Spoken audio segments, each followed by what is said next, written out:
Tahun politik yang penuh dinamika ini akan berlangsung hingga awal 2024. Pemerintah jangan sampai mengabaikan masalah yang dihadapi rakyat akibat konsentrasi yang terpecah.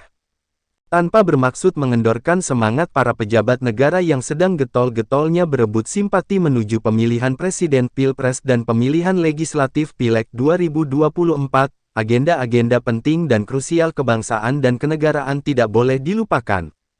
Situasi di kabinet hari-hari terakhir ini jelas sudah berbeda jauh dengan beberapa bulan sebelumnya.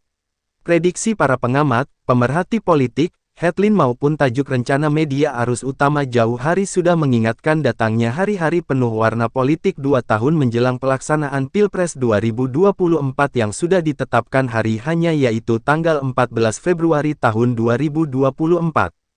Bahkan ada yang meyakini, momen-momen politik sebenarnya sudah datang jauh hari sebelum 2 tahun terakhir masa pemerintahan Jokowi Ma'ruf ini berakhir pada Oktober tahun 2024. Sebenarnya 2 tahun terakhir ini momentum tepat untuk berkarya dan mengambil hati rakyat dengan cara yang profesional. Caranya dengan mengerjakan sebaik mungkin agenda-agenda yang sudah menjadi tugas pokok di jabatan yang mereka emban. Khusus yang di bawah koordinasi Kementerian Koordinator Kemenko, Bidang Pembangunan Manusia dan Kebudayaan PMK kerja maksimal meringankan beban masyarakat yang masih belum pulih dari dampak pandemi.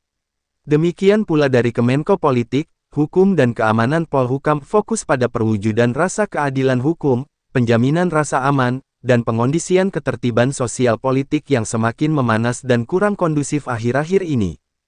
Di Kemenko Perekonomian jelas bagaimana mengembalikan kehidupan ekonomi masyarakat yang baik, meringankan beban akibat kenaikan harga-harga kebutuhan pokok, menumbuhkan daya beli masyarakat yang anjlok, menciptakan lapangan kerja, menjaga stabilitas ekonomi makro, mikro dan tugas-tugas mulia lain yang ditunggu masyarakat.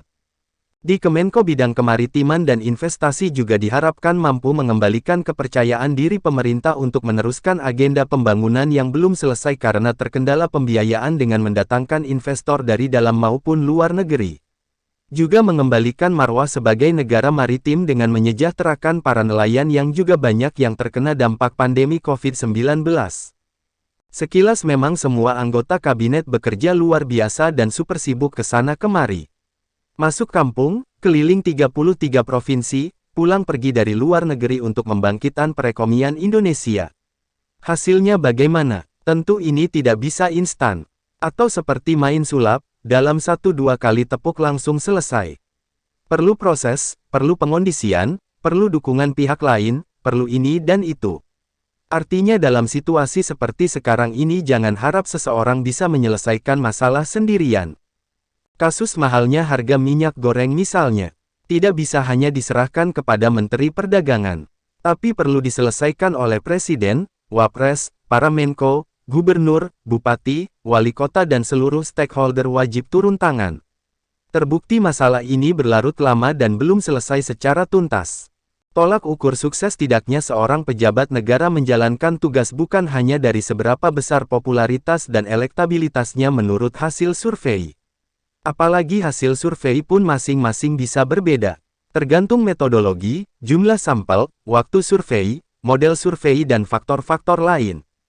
Secara sederhana, jika masyarakat atau publik puas bisa terlihat dari bagaimana respons mereka terhadap kinerja seorang menteri, gubernur, wali kota, bahkan presiden.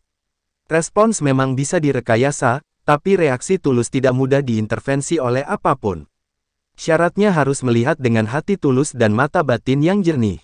Sayang, puluhan lembaga survei yang ada belum mampu mengukur ketulusan hati dan kejernihan mata batin rakyat terhadap pemimpinnya itu. Jadi kembali kepada tahun politik tadi. Tidak semua menteri dan pejabat tinggi negara punya ambisi politik untuk maju di Pilpres atau Pileg 2024.